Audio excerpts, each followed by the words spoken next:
dahil medyo nagkaroon ng konting problema yung ating Korinti, mga kapatid. Pero ang sabi ng awitin kanina, pag nasa langit na tayo, aawit ka na ng tagumpay. Yung pagpupuri mo dito sa lupa, titipihin mo yan pag nasa presensya ng ating Panginoon. Pero para hindi mamamatay ang ating paglilingkod, ang ating pagpupuri dito sa lupa, kahit wala na tayo sa langit, kahit wala pa tayo sa langit, titipihin na natin, mga kapatid. Lord, and I see a chapter 61 verse 1.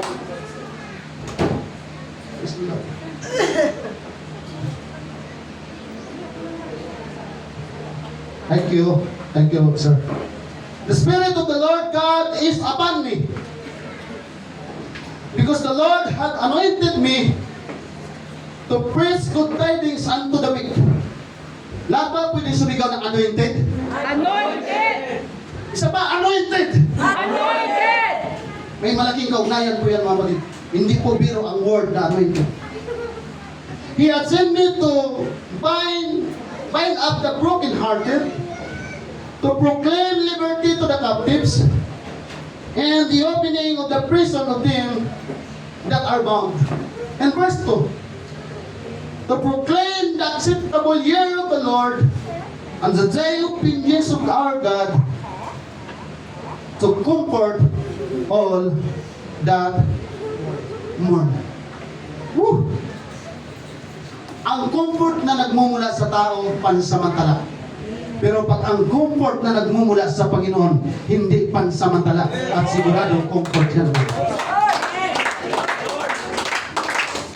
In Luke chapter 18, Luke chapter 4 verse 18, pag sa korte, mga kapatid, isa sa pinagtibay ng husgado kapag mayroong ebidensya, pag mayroong witness. At ang korte, hindi po yan basta-basta naniniwala na isang witness lang. Kailangan mayroong dalawa, tatlo. Kaya sa Bible, pag mayroon pong mga bagay niya na pinagtibay ng dalawa o tatlo, totoo po yan, mga kapatid. Lalo na pag ang gawa ng Panginoon na nasaksiyan ng maraming tao, totoo po yan at hindi po yan haka-haka. In Luke chapter 4, verse 18, tingnan niyo po ang sabi ng banal na kasulatan. The Spirit of the Lord is upon me, because He had anointed me to preach the gospel to the poor. He had sent me to heal the brokenhearted, to preach deliverance. Sino po dito ang gustong lumaya? Amen! Lahat tayo kailangan lumaya, mga kapatid. Dahil mayroon tayong mga gawa na 2025. Yung mga ginagawa natin ng 2025, marahil dala-dala pa natin ngayon ng 2026. Pero huwag nating hayaan na matapos yung taon na 2026 ay hindi tayo nakalaya, mga kapatid. Amen! The Word of God is the law, warning, to teach us everything para makalakad tayo ayon sa kalooban ng ating pong Panginoon. Kung tayo may alipin, kung tayo may nakagapos, kailangan natin lumaya, nandirito ang Espiritu ng ating pong Panginoon, mga kapatid. Hallelujah! He had sent me to the brokenhearted, to preach deliverance to the captives, and recovering of sight to the blind, to set at liberty them that are bruised. And verse 19, to preach the acceptable year of the Lord.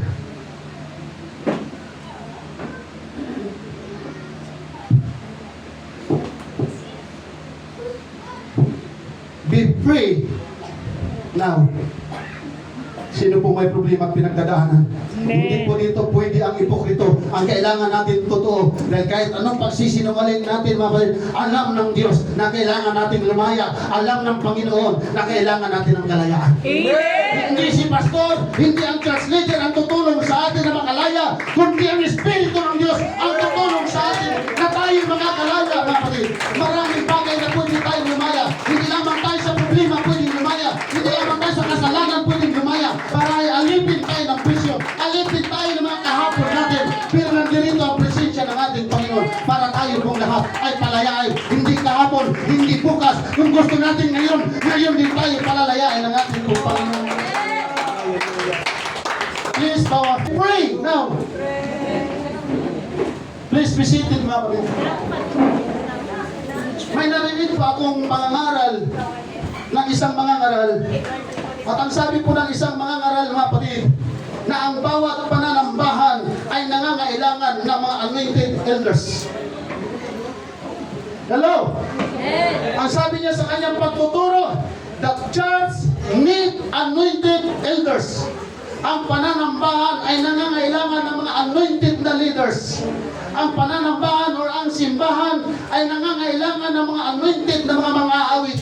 Ang mga pananambahan ay nangangailangan ng mga anointed na ushers. Lahat ng anointed magsabi, praise the Lord. Madaling sabihin na mayroon tayong anointing. Madaling sabihin na mayroon tayong anointed, mga kapatid. Pero ang totoo, minsan wala talaga tayong anointing. Kaya minsan mahirap kumilos ang ating pong Panginoon dahil naghahanap ang Panginoon ng totoong anointed people. Amen. Amen? Yes. Yes, kailangan natin yun, mga kapatid. Kailangan ng pananambahan ng mga anointed na mga tumutugtog. Kailangan ng ating Panginoon na tumatayo sa likod ng pulpito ng mga anointed. Kasama tayong lahat yan, mga kapatid. Amen? Dahil ang ating Panginoong Hesus, walang kapangyarihan at walang bisa ang kanyang pangangaral kung walang anointing ang ating pong Panginoong Hesus. Kaya ang bawat pananambahan ay kailangan po natin ng anointing na nagmumula sa ating pong Panginoon. Ang bawat pananambahan ay nangangailangan ng anointed soundman, anointed audioman, anointed musicians, mga kapatid, anointed multimedia personnel. Tama? Amen. Hallelujah! Kailangan nating anointed tayong lahat. Mula sa akin, mula sa ating pinakabata, lahat tayo, mga kapatid. Hindi pwede mayroong exempted dito. Dahil pag mayroon tayong anointing, hindi tayo kontento sa pag-awit, hindi lamang tayo kontento sa pagtutugan, hindi tayo kontento na wala tayong pagsamba sa ating pong Panginoong Diyos. Amen.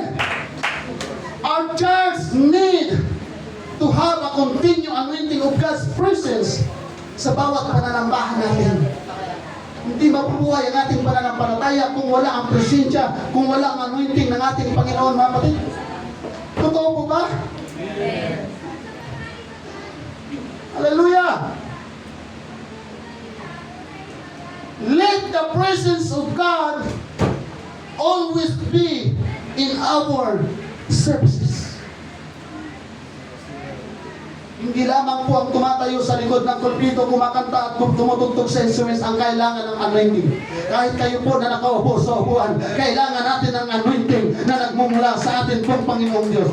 Para pag bumaba ang Panginoon, hindi lamang iilan ang napupuspos, hindi lamang iilan ang nagpupuri, kundi tayong lahat ay napupuspos ng Espiritu ng ating Panginoon. Dahil mayroon tayong anointing na nagmumula sa ating pong Panginoon. Bakit kailangan ito? Bakit kailangan po natin ito?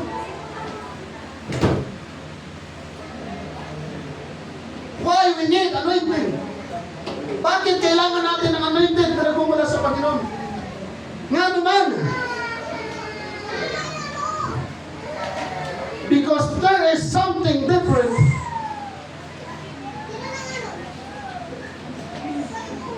when we have the anointing of the Lord.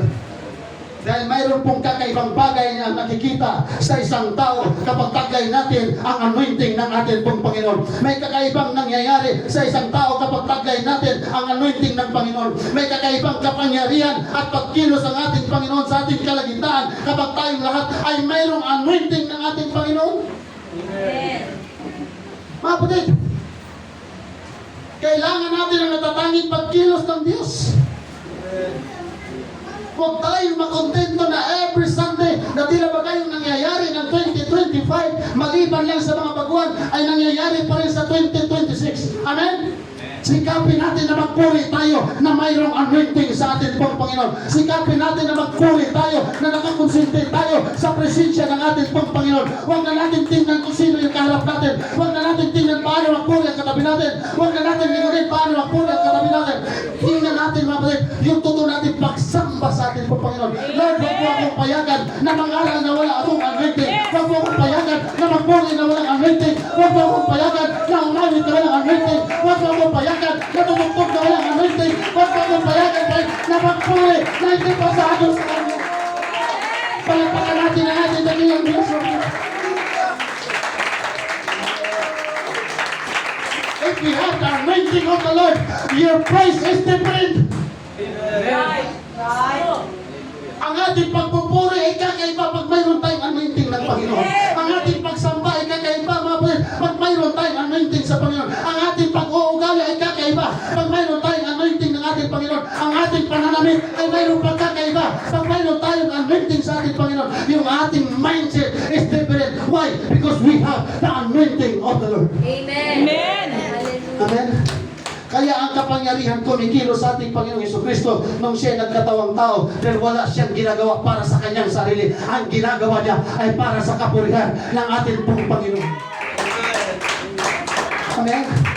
Kaya tingnan niyo po, pag nag-praise and worship tayo, na hindi tayo mga performers, mayroon pong nag-i-speak in tongues habang nag-aawitan mga habang nag-aawitan tayo, mayroon pong pagsasalita ng iba't ibang wika, mayroong revival, mayroong napupuspos. Hindi po natin yan nakikita sa ibang pananampahan. Dito lamang natin yan mga kikita, mga kapatid. As long na tayo ay nagpipray, na tayo ay mayroong anointing ng ating Panginoon. Napakasarap pagpasok pa lang, Lord, I need your anointing. Hindi ako papayag, Panginoon, na ako'y may pupuri katulad ng dati, na ako'y sasamba katulad ng dati. God. Kaya every time na mayroon tayong problema, kailangan maunawaan natin na ang Diyos ay ina-anoint tayo ng Panginoon. Mayroon tayong number 1 kakampi, mga kapatid. Alam natin na iba ang perspective ng mga tao. Iba ang tingin ng sanglibutan sa atin. Pero iba ang paningin sa iyo ng Panginoon. Iba ang paningin sa iyo ng Panginoon, Brother Ron. Iba ang paningin sa iyo ng Panginoon, Brother Dong. Iba ang Panginoon, ang tingin ng Panginoon sa iyo, sir. Sa ating lahat, pag mayroon tayong anointing ng Panginoon, iba ang tingin sa atin ng Panginoon. Ang tingin sa atin ng Panginoon. Tayo ay victorious Christian. Tayo ay mapagtagumpay na Kristiyano. Kahit kapakasakit na, tumutuloy ang ating mata sa ating mga problema, mga kapatid, na pagay mga panahon na gusto na natin sumuko. Pero tinitingnan ka ng Panginoon na mayroon kang anointing. At kapag naalala natin yun, mga kapatid, hindi tayo susuko sa paglilingkod sa Panginoon. Amen. Kaya tingnan niyo po, ang taong nagpapahinga, hahanap talaga ng paraan para babalik at makapaglingkod sa ating Panginoon. Pero bago tayo makahanap ng paraan, makabalik sa Kanya, ang Panginoon, araw-araw humahanap ng kapamamaraanan para tayo makabalik sa Kanyang presensya. Amen. Dahil hindi po nagsasayang ng anointing ang Panginoon. Kaya lahat ng ginagamit ng ating pong Panginoong Diyos, every time we pray, kailangan natin ng anointing. Dahil hindi lahat nagkakaroon ng pabor ng katulad nitong pabor, mga kapatid. Ito po'y biyaya sa atin ng ating pong Panginoon. Kaya huwag nating hayaang mawala ang anointing sa atin ng ating pong Panginoon. Amen? Amen. Kaya mapapansin natin sa Bible, pag ang ating Panginoong Isus na ang mga ngaral, ang daming lumalaya. Bakit kaya ang mga elders, Sunday school teachers, maging si pastor pag nangangaral, wala mang lumaya, tulog man?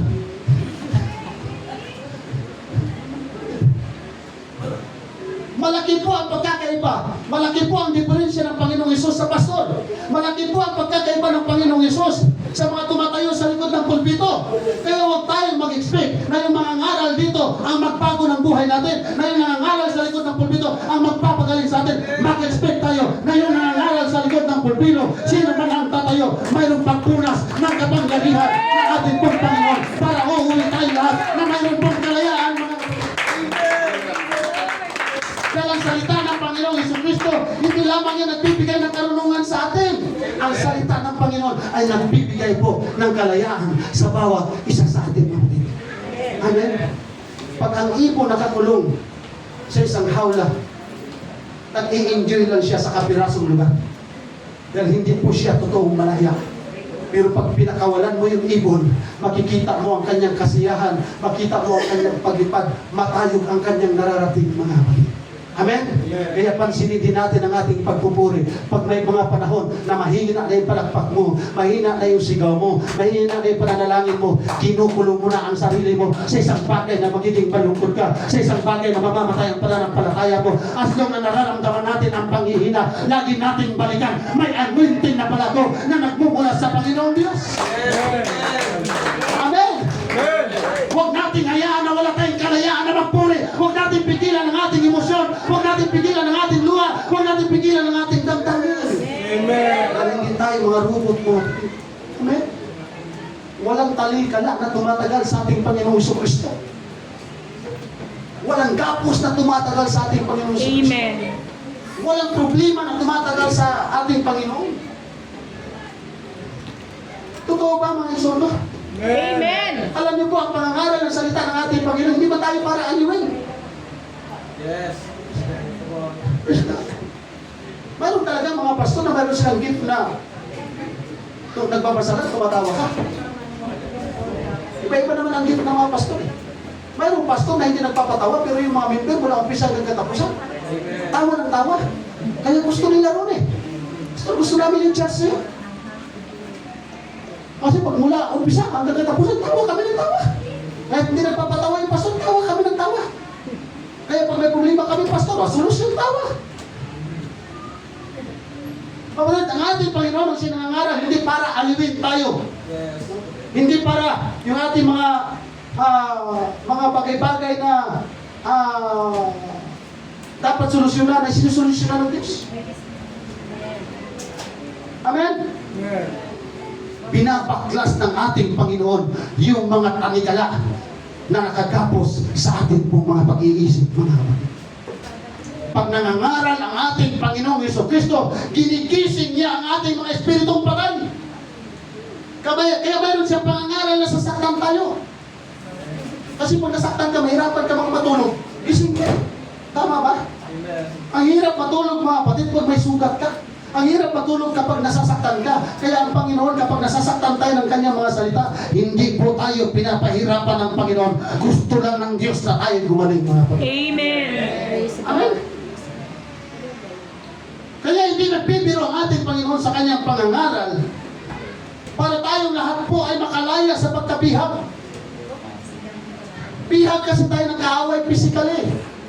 Bihag tayo ng kaaway emotionally. Bihag tayo ng kaaway spiritually. Kaya kailangan natin ang Espiritu ng Diyos. Kailangan nag-aapoy ang ating pagsamba every Sunday, mga kapatid. Kailangan hindi lamang every Sunday, kundi nag-aapoy ang Espiritu ng Diyos sa ating buhay. Araw-araw. Totoo po ba? Amen. Kasi ang pagpapalaya sa ating mga problema, ang pagpapalaya sa ating mga pangangailangan, hindi naman politikal, hindi naman mga politiko. Sabi nga nila, kahit sino tumakbo sa Pilipinas, wala nang pagbabago ang Pilipinas. Pero pag nangangako sila, pag nangangampanya sila, susuporta tayo, di po ba? Totoo? Amen. Kaya tayo pumuboto, sumusuporta tayo eh. Ang suportahan natin, yung pagpupuri natin sa Panginoon, na kumilos ang Panginoong Diyos. Dahil kung palpak ang mga politiko, hindi palpak ang Diyos. Natin pong pinaglilingkuran mga kapatid. Amen. Amen. Mayroon bang nagagawa ang mga politician na tulong sa tulong na ginawa sa atin ng Panginoon? Wala po. Praise God. Hallelujah. Kung alam lamang natin na mayroong ghost project, sir, doon na sana tayo, lumapit sa kanila, brotherhood na maghingi ng lupa na paggawaan ng church. Maghingi ka ng church sa government natin ngayon. Ayun, may ipopost yan kung ating magyatin. Nawa, mayroong ipuhay na politiko, brotherhood. Pero ngayon, pag lumapit ka, bibigyan ka ng kapirasong lupa doon pa sa pagkilig na pwede kang mamatay. Tama? Pero pag ang Panginoon magbigay, hindi maliit, malaki. Amen. Tama mga kapatid? Kaya naman, yung sa ating mga politiko, yung mga nagkamal ng maraming bilyon sa Ghost Project, mag-donate naman kayo sa mga nangangailangan ng simbahan. Amen. Praise God.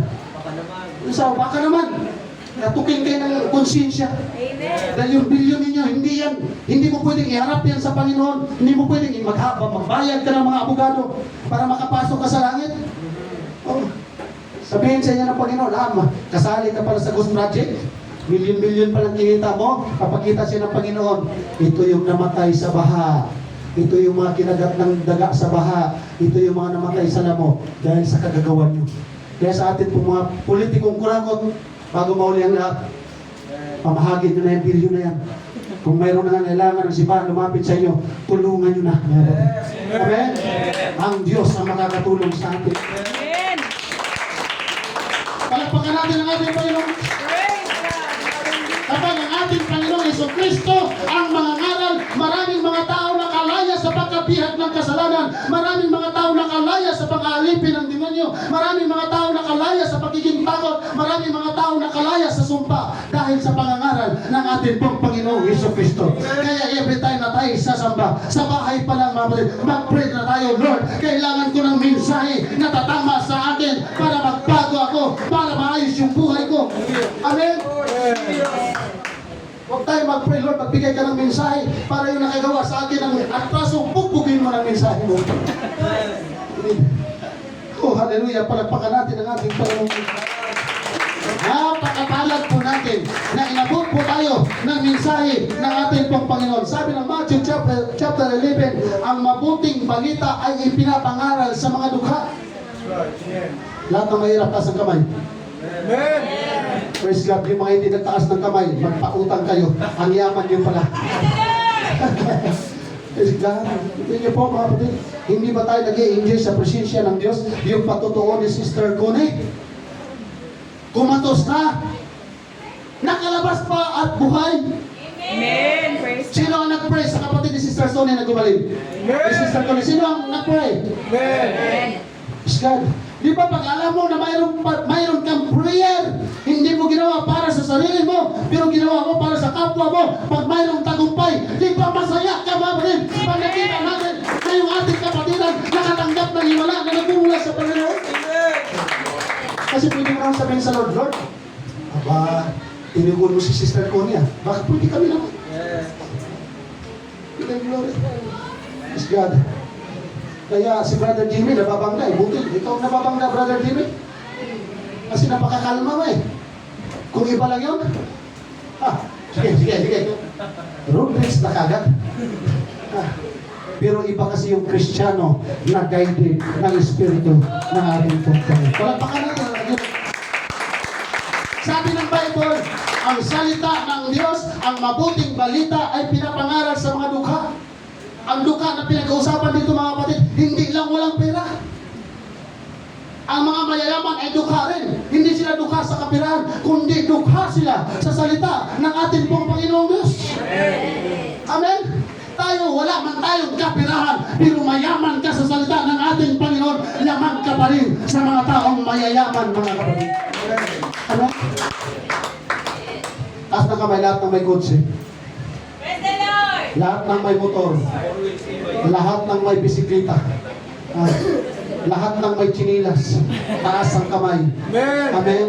Hindi man tayo parehas ang pagpapala. Ikaw at ako, mapalad ka pa rin. Pumunta po kayo sa mga bundok. Pumunta kami sa bundok ng Iriga, mga kapatid. Mayroon tayo mga kababayan doon na mga kita. Sipirin sila sa kabayanan. Hindi po nila nararanasan ang ating nararanasan. Mga tao doon, kulang sa pananamit. Kayo na nakabahan.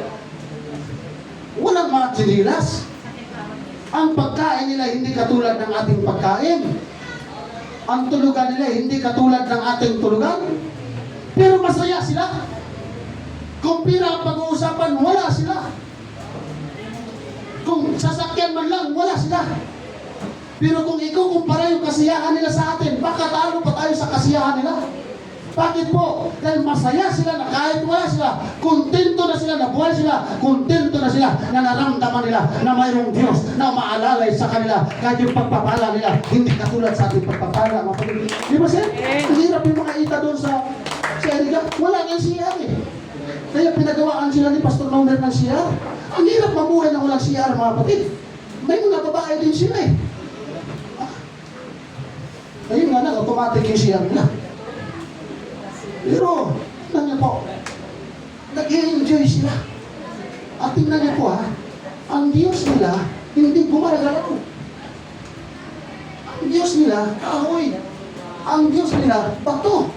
Pero pagdating ng pagsamba, pag tinutugtog yung kawayan doon sir, nag-Bible study kami doon, kami pa sila ng takbo. Grabe yung leader nila doon sir, pupupukin lang yung kawayan. Magugulat ka na lang, may mga lalabas na brother, may mga pana na. Takbo sila doon, pagsamba, grabe sila. Pag sumayaw sila, grabe.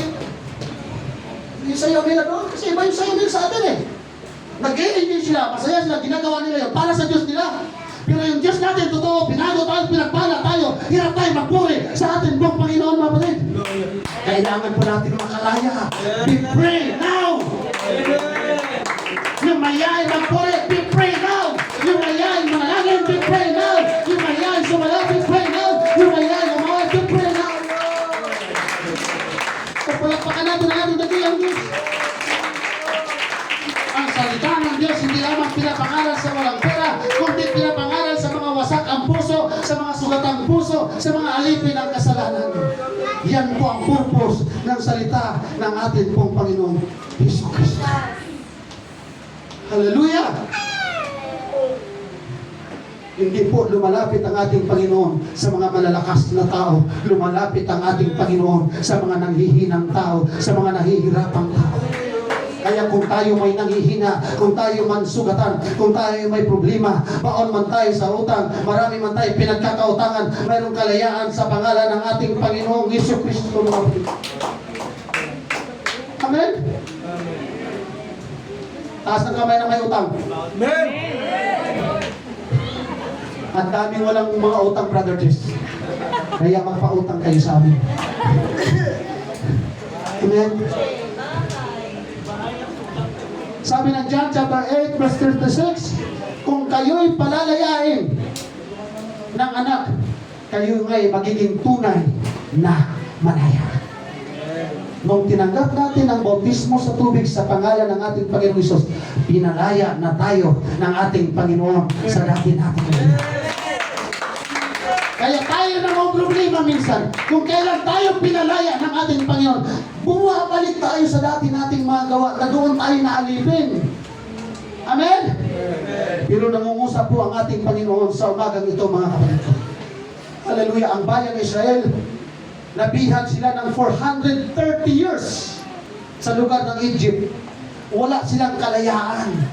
Hindi man literal na kagapos ang kanilang kamay, pero wala silang kalayaan na magpuri sa Panginoon. Wala silang kalayaang magsaya. Wala silang kalayaan na gawin nila yung mga bagay na gusto nilang gawin in 430 years.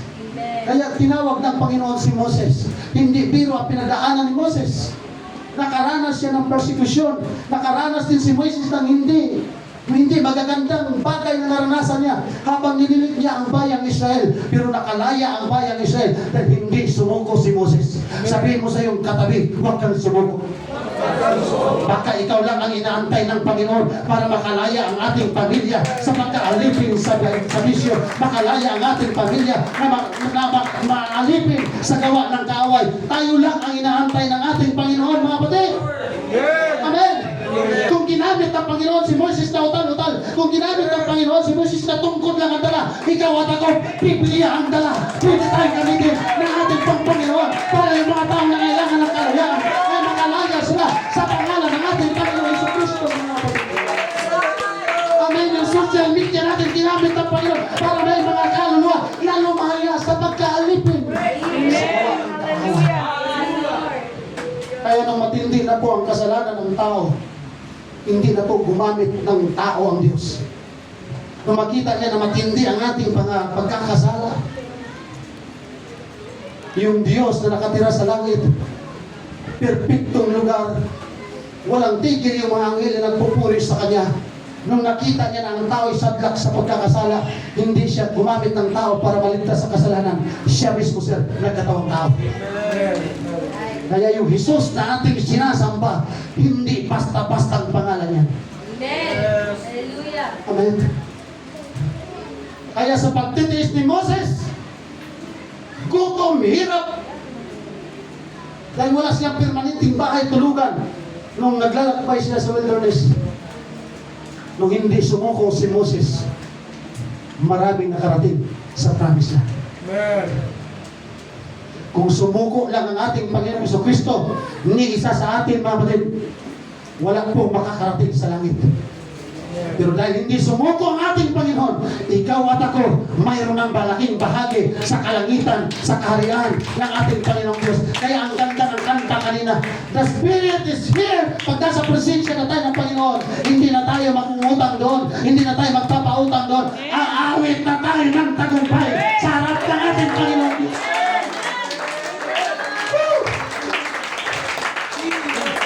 Kaya yung mga bulag na kalaya, hindi. Pag nangaral ang ating Panginoon, yung mga bulag na kalaya, sana.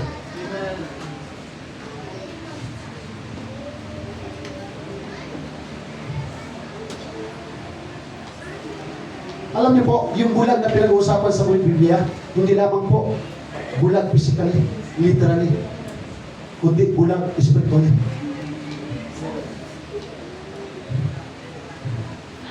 May mga taong bulag na nakakita at nakita nila ang kagandahan ng mundo at ang kapangyarihan ng Panginoon Hesus.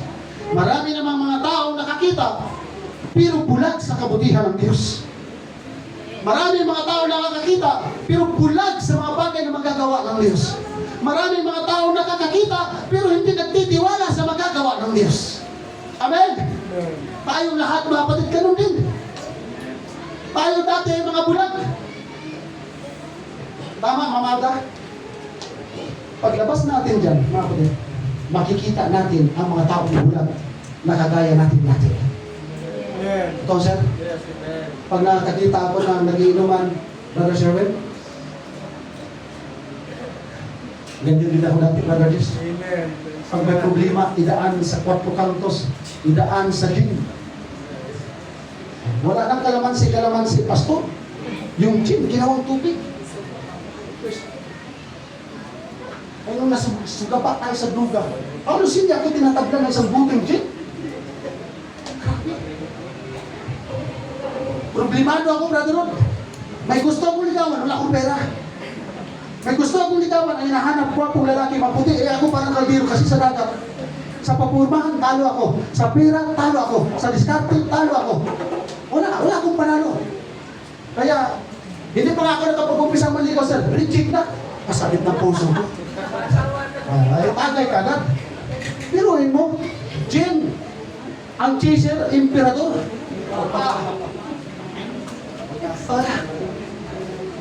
Akala ko masolusyonan doon. Akala ko masolusyonan doon, sir. Wala. Lalo pang lumala ang problema. Bulag tayo eh. Pero ngayon na nakakakita tayo na kahit pala gaano kabigat ang ating problema, mayroon palang Hesus Kristo, mayroon palang Panginoong Hesus Kristo, mayroon palang kapangyarihan ng ating Panginoong Hesus Kristo. Nakakakita na tayo ngayon ng liwanag, nakakakita na tayo ngayon ng solusyon, nakakakita na tayo ngayon ng pag-asa, ng solusyon para sa ating mga problema, para tayo makalaya ang ating Panginoong Hesus Kristo. Palakpakan natin siya, mga kapatid. Nawa tayong lahat ay alisin ng Panginoon yung ating pagkabulag sa plano ng Diyos sa buhay natin. Dahil napakaganda po ng plano ng Diyos sa buhay natin, mga kapatid. At nawa sa umagang ito ay palayain tayo ng ating pong Panginoon. Amen. Shit. Sabi ng Marcos chapter 5, mayroong isang taong inaalihan ng demonyo. At ang lakas niya. Walang sinong tao makakalapit sa kanya. Talsik, Brother Rod. Sabi ko, anong klaseng lakas ng tao ito? Di ba meron siya sa yung lalaki sa Gadarens? Yung Gadarino? No, sinabihan ng demonyo, Brother Jess. Kahit anong gapo sa kanya, baklas. Ang lakas niya. Nagsisisigaw sa mga libingan. Nagsisigaw sa mga bundok. At sinusugatan yung katawan niya. Nabumubulwak yung dugo sa katawan niya. Pero ang matindi si Sister Jack, itong taong ito'y kinatakutan ng demonyo. Pero nung makita niya ng ating Panginoon Jesus, tumakbo at sumamba sa ating Panginoon. Ang nakakagulat, Brother Lord, ang taong ito'y nagawang sumamba na maraming demonyo sa buhay niya. Amen. Praise the Lord. Nung nasa paanan siya ng ating Panginoon, nung sumasamba siya, ang sabi niya, anong pakialam mo sa amin, Jesus? Sabi ng Panginoon, anong pangalan mo? Ang pangalan ko'y Legion. Praise God. Matindi pala sa pagpangalan Legion. Malakas. Astigil. Kaya pala siya malakas. Dahil mayroong 2,000 demonyo sa katawan niya. Matindi. Isang demonyo pa nga lang eh. Di ba sir, tindi na? Pagpasok mo sa bahay, minsan makakakita ka ng demonyo. Isa lang, ang tindi na. Ay yung 2,000 demonyo. Kaano siya kalakas? Pero ang tindi, yung tao nito, kahit mayroon siyang 2,000 demonyo, imbis patakbo siyang lumayo sa ating Panginoon, lumapit siya sa ating Panginoon at sumamba kasama yung 2,000 demonyo na nasa loob niya. Kaya nagsalita yung demonyo. Jesus, pwede ba? Huwag mo na lang kaming patayin. Ipasok mo na lang kami sa mga baboy. Biruin mo, nagkaroon ng 2,000 baboy din sa lugar na yun. Kaya yung iba ayaw daw kumain ng baboy kasi may demonyo. Kasi yung demonyo daw pumasok sa baboy. Ang hindi nila alam, sabi ng Bible, yung mga baboy na pinasukan ng demonyo, patay man lahat. Kinalaglag mo sa dagat, di wala ng demonyo. Kaya malinis ang baboy, mga kapatid. Ayaw kumain kasi nakaka-high blood daw pagkain ng baboy. Hindi naman lahat ng kumakain ng taba, nakaka-high blood. Minsan nga pumunta sa Bertian Sister, salamat. Ang sarap ng lechon doon sa inyo. Bertian. High blood. Bakit high blood? Bertian yung pinuntahan mo. May lechon doon. Bakit kayo high blood? Nakakain ka ng taba ng baboy, nakakain ka ng laman ng baboy, kaya high blood. Kaya nga ako high blood eh. Bakit? Hindi ako nakakain ng baboy. Kaya minsan pag hindi ka nakakain, high blood ka rin. Amen? Pero tingnan niyo po, kahit kaano karaming masasamang espiritu, mayroon tayo sa isang tao. Pag lumapit tayo sa ating Panginoon, hindi tayo tatalsik, pero lahat ng kasamaan sa ating buhay ay mawawala sa kapangyarihan ng ating pong Panginoong Jesucristo. And I do believe na ito ang mensahe ng ating Panginoon sa umaga ito, dahil mayroon nakita ang Panginoon sa buhay natin na kailangan natin makalaya. Amen. Palakpakan po natin ang malakas na ating Panginoon. Yung taong nakagapos, yung taong kinagapos, walang makapigil sa kanya. Pero isang salita lang ng ating Panginoon, demonyo, tumahimik ka, at tumahimik talaga. Kaya sabi ni Pastor Suarez, if I'm not mistaken, nung may nangangaral na isang pastor, merong tulog. Praise God. Hallelujah.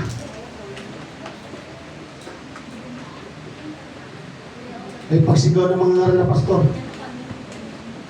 lahat ng tulog ay tumayo, sumigaw ng praise the Lord. Yan ang pala kasi Moses, naalimpungatan, tumayo, praise. Hallelujah. Mga kapatid, walang bagay na mahirap para sa Diyos. Amen. Alam tayo mismo ang nakakaalam sa ating sarili kung anong nakagapos sa atin. Kung hindi man literal na pagkagapos, mayroon tayong pinagdadaanan na hindi maganda sa ating buhay na nakalagay sa ating puso. Kaya minsan wala ng revival sa ating puso. Kaya hirap na tayong magpuri dahil kailangan nating lumaya. At ako'y naniniwala, palalayain tayo ng ating Panginoon. Kung mayroon tayong pagpapakumbaba, kung mayroon tayong pag-aanyaya sa presensya ng Panginoon, huwag kang makontento, mga kapatid, na yung problema natin ay nandito sa ating puso. Kailangan mabaklas yan. Yan ang talikalan na gumagapos na nagiging hadlang sa ating pananampalataya. Si Joseph hindi po biro ang kanyang pinagdaanan.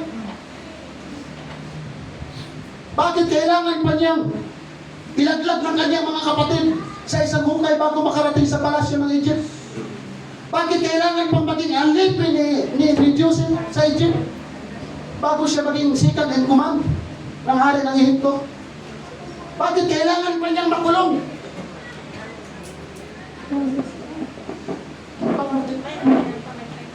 Bakit kailangan pa ni Joseph magdusa?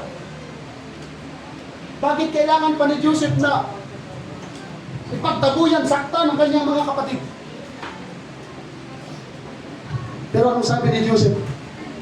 Kung hindi man maganda ang ginawa niyo sa akin, kung kahirapan man ang pinagdaanan ko bago makarating sa lugar nito, pinahintulot ito ng Panginoon.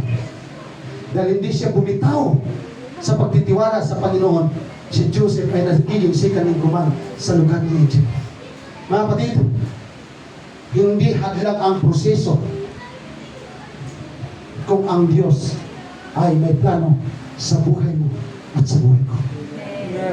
Pastor, bakit kailangan ko itong pagdaanan? Pastor, pag sinabi mong nagpe-pray naman ako. Pastor, pag sinabi mong nagpupuri naman kami. Pastor, pag sinabi mong magsamba, sumasamba naman kami. Pastor, pag sinasabi mong mag-fasting naman kami. Bakit hindi kami nakalaya?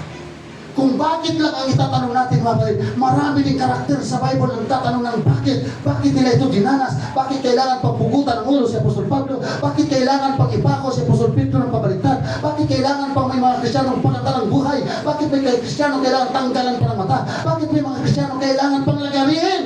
Ang dami nating bakit. Pero ang sabi ni Joseph, lahat ng paghihirap na pinagdadaanan mo, plano ng Diyos sa iyo yan. Para darating ang araw, makikita mo pag hindi tayo pipitaw sa Panginoon. Napakaganda pala ng plano ng Panginoon para sa atin. Yung mga paghihirap na pagdadaanan natin, hindi yung paghihirap para tayo lumagpak. Yan ay paghihirap para magtagumpay tayo sa paglilingkod po natin sa ating pong Panginoon.